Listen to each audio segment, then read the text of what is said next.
Hello everyone, I'm Yvonne, a children's librarian here at the Manchester City Library, and I would like to welcome you to Elementary Experiments. Here we're going to do experiments and activities aimed at elementary grades 1 through 6, with a focus on STEAM, our science, engineering, technology, arts, and math. This spring, we're going to continue to have our in-person events at 3:30 p.m. on the second Wednesday and the fourth Tuesday of the month. We will also be putting up our videos at the same time as our in-person elementary experiments. If you would like to join our in-person activities next time, please visit our website and register. Registering for the event ensures that we have enough supplies for the activities and kits for everyone who attends to take home. Any extra craft kits we are going to put at the children's reference desk, and they will be available for anyone who wants to do the craft at home and is in the correct age range.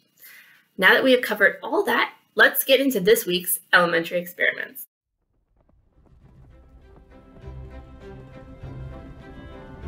Hello everyone, welcome to Elementary Experiments, where this week our theme is Go Fly a Kite. So perhaps unsurprisingly, we are going to be building a couple different kinds of kites today, where we are going to test out different things about how kites fly. Our activity, that we are going to gather our supplies for, is really fun if you do it in a group, because then you can put all of our things that we're going to make together to form an even larger kite if you want. So the interesting thing about this particular kind of kite, a Sierpinski kite, if I'm pronouncing that correctly, is that it's not the typical kite shape.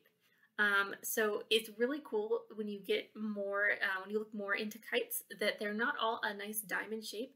There are some really, really fascinating different ways to build kites, and we are going to look at just one of them.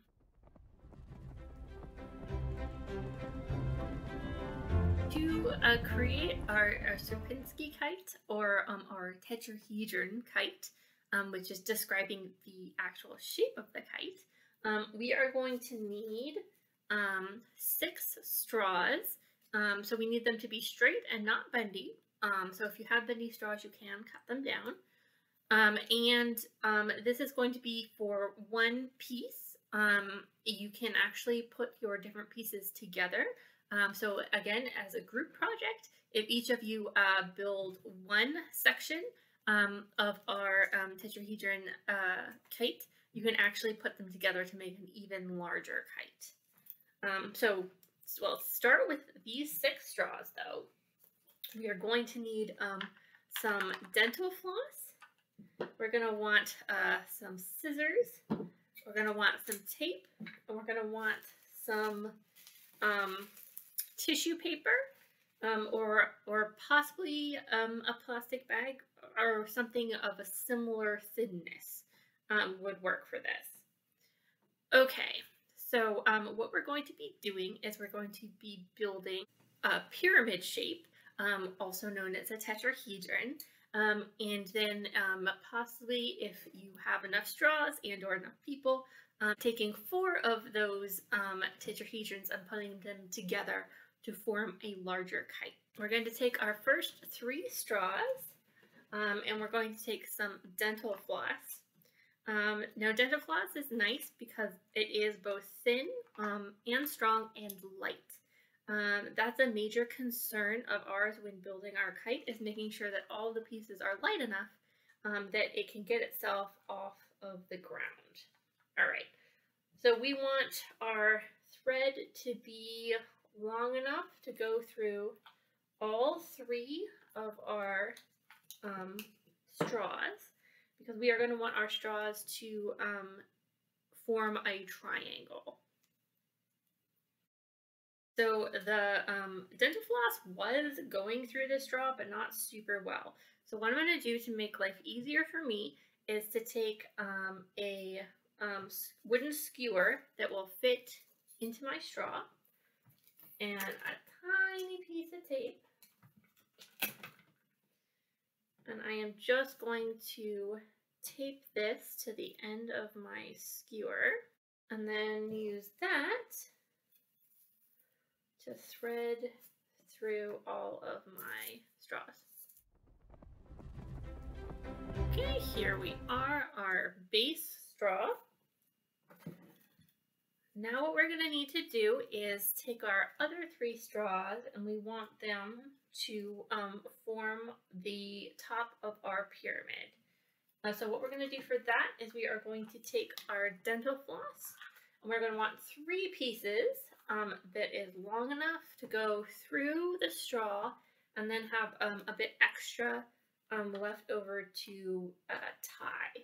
We're going to need to tie at least 2 knots. So.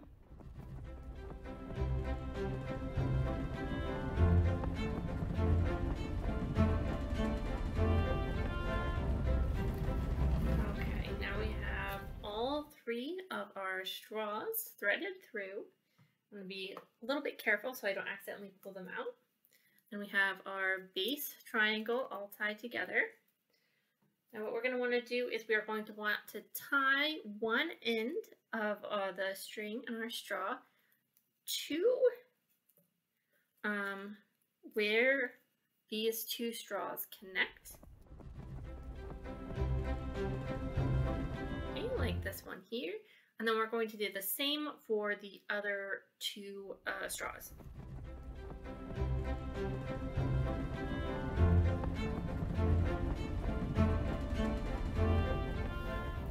All right, so now we have all of our straws tied together at the base. Now we just want to go ahead and tie all of our 3 sort of legs up at the top to make our pyramid solid. So here we are is our basic pyramid, or our tetrahedron. Next, what we're going to want to do is we want to cover 2 of the sides. So there are technically 4 sides to our structure, the base and then the 3 sides that you would see. So we want to pick 2 of those. It's sort of an equilateral triangle, so it doesn't matter which 2 sides. And we are going to sort of trace out some tissue paper to cover those 2 sides, leaving a little bit of room on the edges for flaps to fold over the straw and then to tape into place. Now that with the tissue paper, you can definitely design or color it or put designs on it to make it more exciting and more like specifically yours. I always encourage you guys to be creative in this part. I'm just going to do it with my plain color just to save time, but definitely remember you can do whatever you want. I will say though is that tissue paper is thin, which is part of the reason why we're using it. So you want to make sure not only to press lightly, but if you're using markers to not color too much, because if the tissue paper gets too wet with the marker color, it will also tear. So just keep that in mind.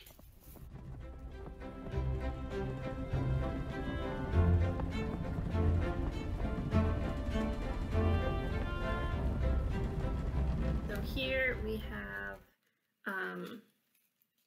what I traced out, and I cut out several layers at a time. First of all, because I think it's a little easier, and because if we put several of these together, I already have them cut out. So if you see here, I traced it so that we have our leftover flap to fold over. That's why this isn't like a 2 perfect triangles stuck together. So hopefully my measurement was correct. I'm going to go ahead and tape this up.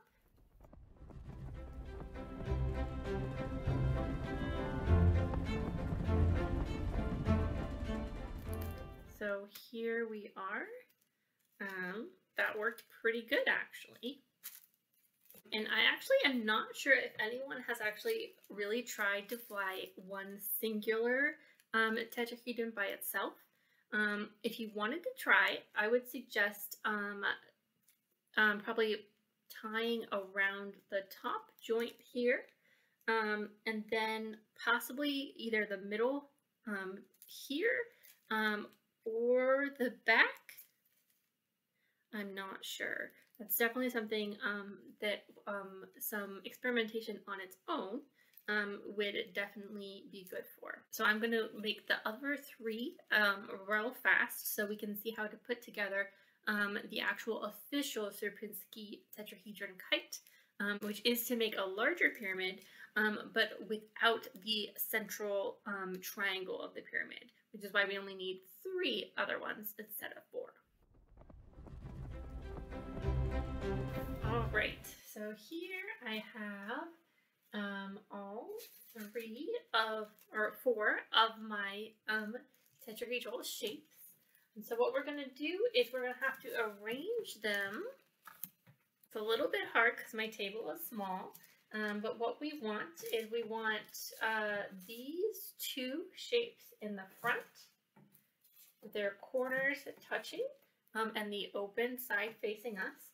And then this one here in the same way with the open side facing us and the other open side on the bottom. And it's going to set so that these 2 ends touch the points at the back. And we're going to either tie them together with our dangling strings or tape them together, whatever is easiest for you. And then we see we have this empty space in the middle, and we are going to then put on top our 4th pyramid right here. And again, we're going to tie or tape them together.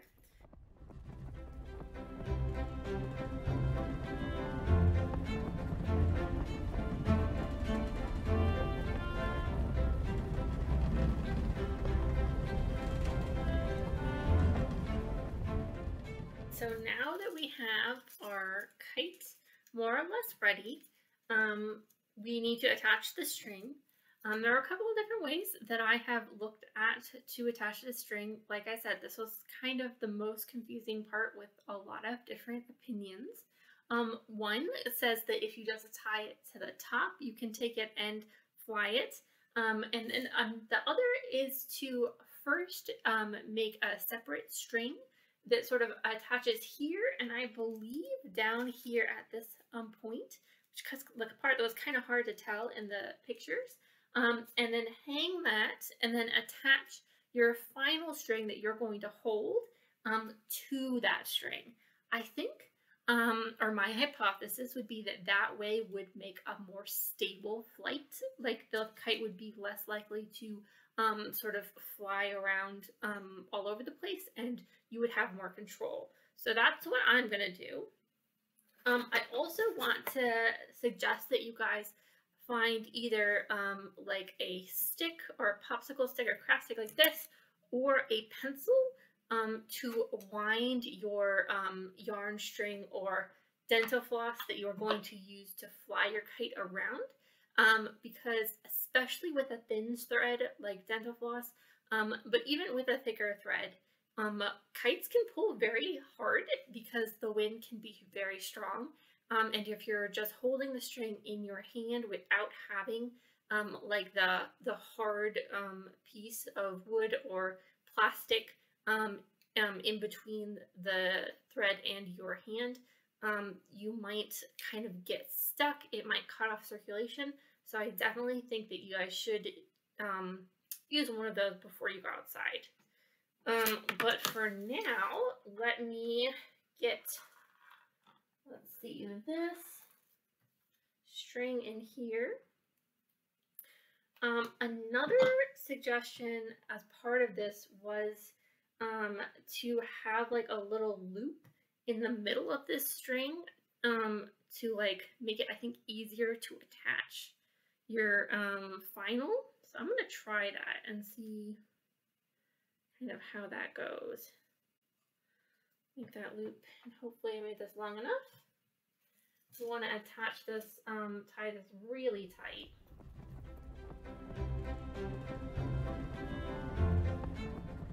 You guys can see inside of there. Whoop, there's my little string. And then we would take this here, or our string that we're going to end up holding and actually flying the kite with. We're going to want to make that pretty darn long. The suggestion that I have is at least 15 feet. So we are going to measure that out. I'll wrap it onto what we're going to use to hold it, and then tie it to that center loop of our kite.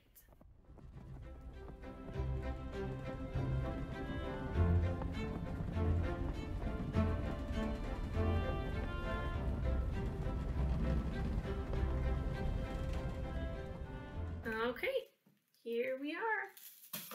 I think it's ready to fly. Now you can continue to make these larger as well, right? So you can make, you can continue building out the base. Each layer would get larger, just like a house of cards would. I will let you know that at some point the weight does become too much for the straws. So if you made it much bigger than this, like if you added another 2 of these, so you would put like this one on the top and then 2 more underneath it, you would definitely need to get some large thin dowels, so sort of like this size, but long enough to go all the way across the front to try and keep it stable. We are not going to get that big. I think that this is a great size to be able to build and test. So that is what we are going to do. Please do so yourself if you have room either outside of a building or in a park to give it a shot. I hope that we will have nice weather to do so as well.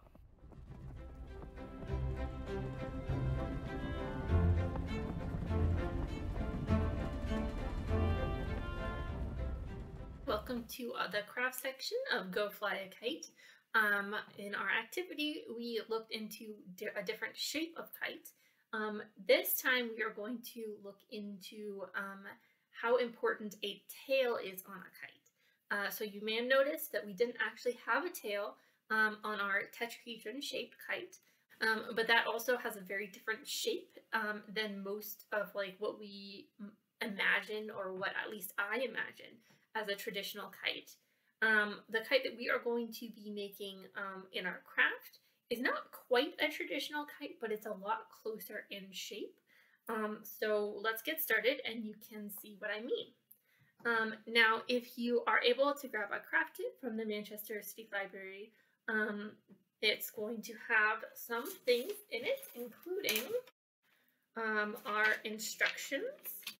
It is going to have a bag. It's going to have a template. So this is a sled kite template. The sled kite being the specific type of kite we are going to be making. It's going to have 2 straws, a paper clip, and it's going to have a length of string. This is going to be about 6 feet.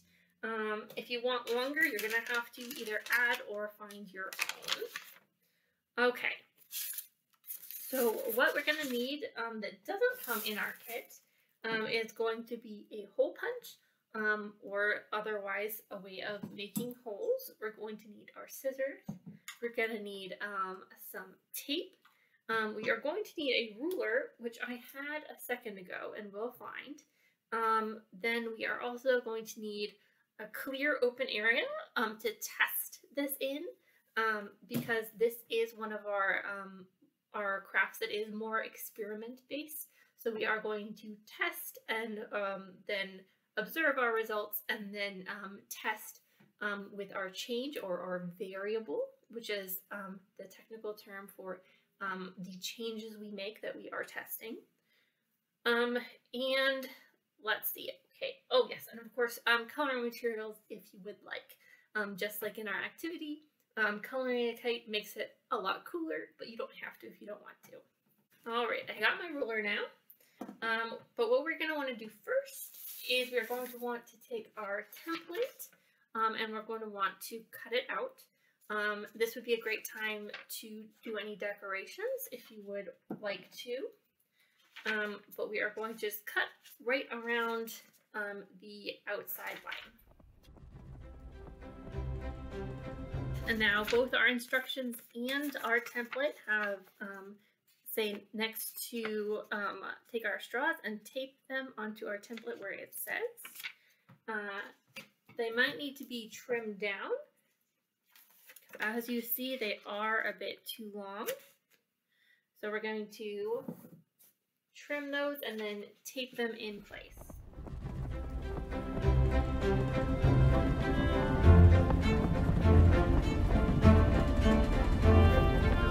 Next thing we're going to do is look at the holes or the place we are going to punch holes, and we are going to reinforce those with tape. That means just make them stronger so they're less likely to tear when they get pulled on during our kite's flight. So the suggestion is to cover each one with 3 pieces of tape so that it starts here, and then I'm going to wrap it around and do that 3 times.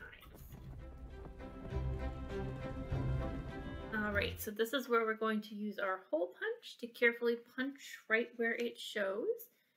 If you don't have a hole punch, then it is going to be a little hard because we reinforced it so well. But go ahead and ask a responsible adult or responsible older kid to help you find a safe way of punching these holes. Because remember, we don't want it to tear because we are reinforcing it so it doesn't tear. Okay, there we go. So then we are going to take our string here and we are going to measure 18 inches. Okay, so we have 2 pieces of string that are 18 inches long. And we're going to tie one into each of the holes. And we want to tie it a little bit tightly, but not too tightly, because again, we don't want to tear our paper.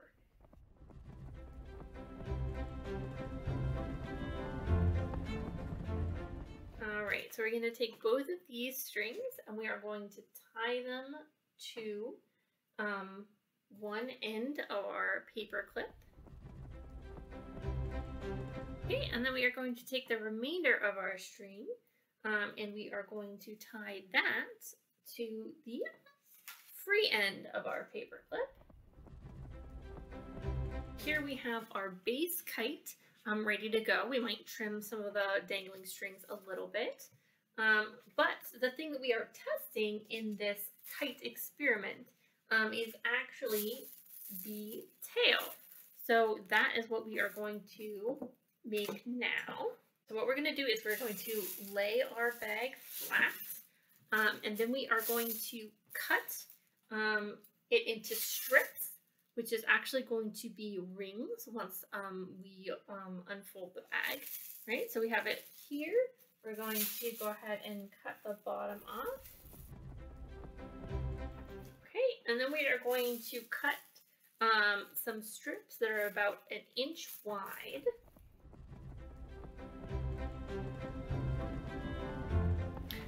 So before we actually attach any of the tails, we're going to want to take this outside and test it and make our observations about what happens if we have a kite with no tail. This could actually be considered our control group. So when we're doing an experiment, a control group is the thing that we don't do anything to. And that's sort of like our baseline or where we start our observations from. Or what we compare our observations to.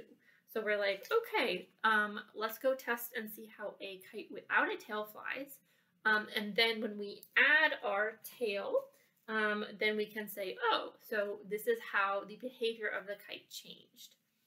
Then we have our strips that we just made that are loops, and they are quite a bit longer than 4 inches. So what I did was I went ahead and cut actually a 5-inch tail because I am going to go ahead and tape a tail on, and I wanted that inch to be able to secure to our kite.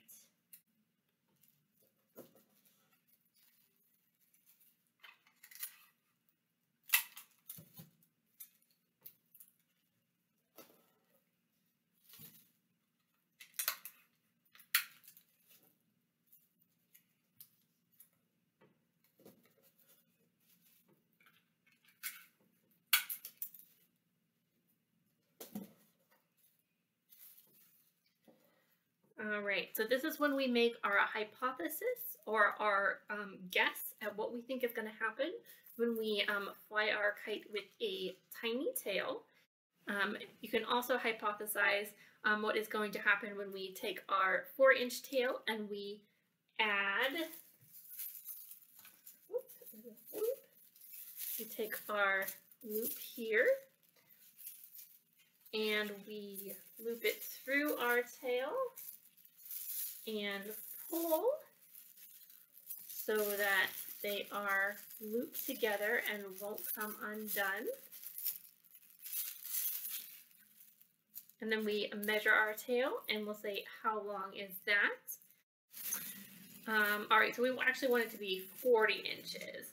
So we're going to want to take 2 of these and again loop them. Remember, we are testing in between. So we are going to hypothesize our 4-inch tail, our 40-inch tail, and then after we test that, we're going to see if we can get 200 inches out of our bag. We'll see. I guess it depends on how good our cutting skills are, but we're going to make as close as we can to 200 inches, and then we're going to test that. So go ahead and hypothesize what you think or how you think the different lengths of tail will affect how your kite flies, and then go out and test them and see if your conclusion matches your hypothesis.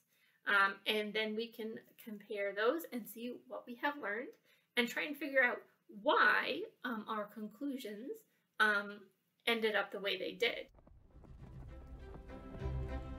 Thank you all for joining me to go fly a kite. I hope that you enjoyed building both of our kites today, and I hope that you had good weather to test it out in. If not, I wish you good weather soon. I do want to remind everyone again to come and pick up the craft kits if you are in grades 1 through 6 and you are close to the Manchester City Library. You can pop in and request an elementary experiments kit. And if you would like to join us in person for our next elementary experiment, please register on our website for April 23rd, where we are going to be looking into a little bit of food science. So hopefully that will be a very interesting and informative elementary experiments as well. All right, I think that is all. I don't think I have any other announcements other than to check out the books in our short suggestion, or to look at our catalog for more books on kites, flying, and other fun things at the Manchester City Library. So until then, I will see you later. Bye!